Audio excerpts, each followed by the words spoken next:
supposedly today, kung natuloy tayo today, but on June 11, so that it can be included in the agenda for that particular day. That's my point, Mr. President. Kung i-reference of business, why are we not doing it today? Anong damage kung gawin natin today? Pwede rin naman. Hindi pa tayo nagbabasa ng reference of Yes, yun na nga. business. Pero wala, Are we doing it today?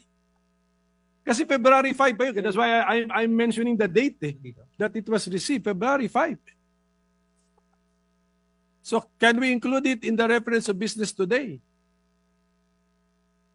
Kasi parang mas normal Mas normal yun eh. We will look into it, Your Honor. I tend to agree with this Honor's position. We will take it up with the Secretary. It's just normal, Mr. Yes, President. yes. Plus February 5, we're reporting out today. Okay?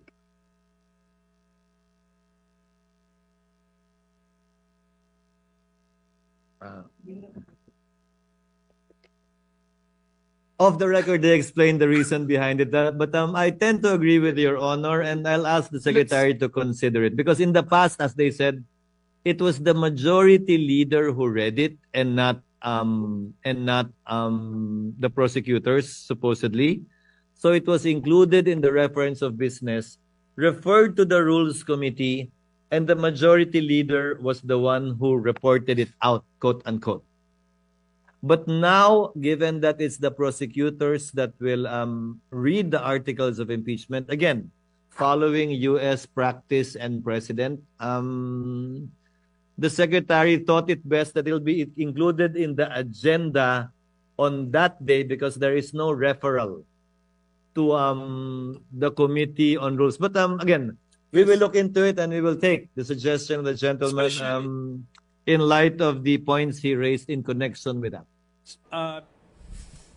Alam mo, ang curious ako dun. Ano yung off-the-record na explanation? Hindi lang hindi, sinabi naman niya, para off-the-record explain daw, like, papaliwanag niya kay Senator Coco. Pero actually, kahit na hindi pa niya nasasabi yun, well, siguro sanay lang ako sa proceedings ng Senate. Anong basa? Like off-mic na eh. Yeah. Nawala yung audio eh. Correct. Nawala yung audio. So, may sinabi na doon. May sinabi na doon. Okay. Na hindi nakasama sa minutes. Hindi kasama sa minutes. Kasi naka-minutes yan lahat eh. Kasi off the record nga naman. So we want I mean, di ba, the same way na we want, di ba, sabi ni Vice President Sara Duterte, gusto niya talagang maklaro yung pangalan niya rito. Tayo rin, gusto natin nalalaman kung ano yung pinagbubulungan ng mga senador. Correct. Sabi ni VP Sara, yung bloodbath daw, siya yun. Sa kanya. Kanya daw yun, wala daw siyang tinutukoy na iba. Correct. Belated happy birthday. Happy belated birthday, VP. Si VP Oo, nag-birthday. No, mamaya may item tayo tungkol doon, dahil may mga ganap sa dahig, Pero, yan lang nga po. So, anyway, pagkatapos yan sumigunda si Senator Risa naman. Tapos siya naman, binibigyan niya ng paliwanag kung pwedeng tumawid sa 20th Congress. Isa pa yun. So, isa pang debatable yun. Kasi magkakaiba sila ng opinion kung pwedeng magtawid from 19th to 20th Congress. Yes. Pwede nga ba? So, yun na nga. Well, kanina, hindi ko lang kung nasabi ni Mary Man to kanina, pero ang mga sagot kanina sa press con ay parang it's open for anyone to question before the Supreme Court. So, ibig sabihin, kaya talagang doon ko hinuhugot yung opinion ko sa inyo nung Friday na pagkatapos sabihin ng guest natin nung Friday na pwedeng dumulog at pumunta sa Supreme Court ito, na malabo na yan for me. Pag dumating doon. Hindi naman siya sinasabi ko. Pero kasi pag dumating doon, maraming layers of decision making. So, lilipas at lilipas ang panahon. Ibig sabihin, malabo na yung impeachment mangyari. Hindi, pwedeng mangyari, pero sabihin, yung golden opportunity, hindi naganap. Sayang.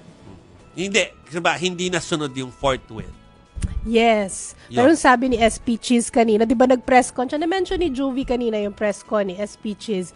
Sabi niya, yung fourth with, laging pinag-uusapan, nagbigay siya ng mga examples. Bakit yung kay Corona, yung kay ERAP, Christmas break na, after Christmas break na, nung nangyari. Tapos meron siyang isang name na binigay din. Sabi niya, yun nga, summer break, 3 months. By the way, ngayon 4 months na ha. Ang alin? Yung bago sinimulan daw. 4 months and counting ngayon sa atin. Pero yung mga binigay niya na example, sabi niya, fourth with, yun nga, may time, kumbaga bago inaksyonan, like Corona and ERAP after Christmas break, and one other name, 3 months bago inaksyonan daw. Pero iba kasi yung sitwasyon Yun. nun eh.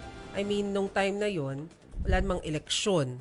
Ngayon, hindi natin alam kung anong pinrioritize nila. Well, obviously, pinrioritize yung kampanya dahil dun sila nag-focus nun.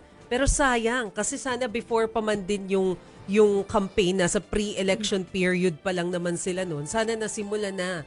Kasi sabi nga natin, bitin na tayo. Wala pa tayong malinaw na guidelines for impeachment. Yeah. Pero alala ko, na-call na yun ni Joey. Sabi niya, pa-campaign na eh. Mukhang masiset aside na yan. Actually, ang hinihiling ni Senator Coco Pimentel kanina, yung mas tamang proseso na nung sinubmit doon sa taas nung Febrero, na-read out na agad. Parang di naman sinasabi na ituloy ng impeachment ng Pebrero. Sinasabi lang na pag na-receive mo na, Simula na. Oo. parang simulan na yung Na-introduce proseso. na, That's it pag-aralan, lang naman. bigay sa committee. Hindi naman sinasabi na mag-robe na sila nung kinabukasan. Oo. Hindi naman sinasabi na, kami that time hindi pa naman gawa yung mga robe. Yeah. Diba? Oo. So, ibig sabihin, hindi naman sinasabing gano'n. Sinasabi lang ni Senator Coco Pimentel, may mga proceedings na pwede nang nagawa nung time na yon to save them time ngayon na dapat meron ng presentation na lang na hindi pa rin naman impeachment proper. Which is like just the presentation. Para pag na-presenta ng PROSEC, it will give the chance naman sa company Vice President Sara Duterte to reply. Yeah. Tapos saka pa lang sila uupo, matagal pang proseso eh. Haba-haba, Diba? no? So parang kumbaga, sabi ko nga kahit sa normal na judicial process, kapag ka dinidelay kasi yung proseso, ang kawawa dyan, yung akusado. Oo. Dahil hindi niya napapaliwanag, yung gusto niya ipaliwanag. Hindi niya nadidepensahan din Oo. yung sarili niya.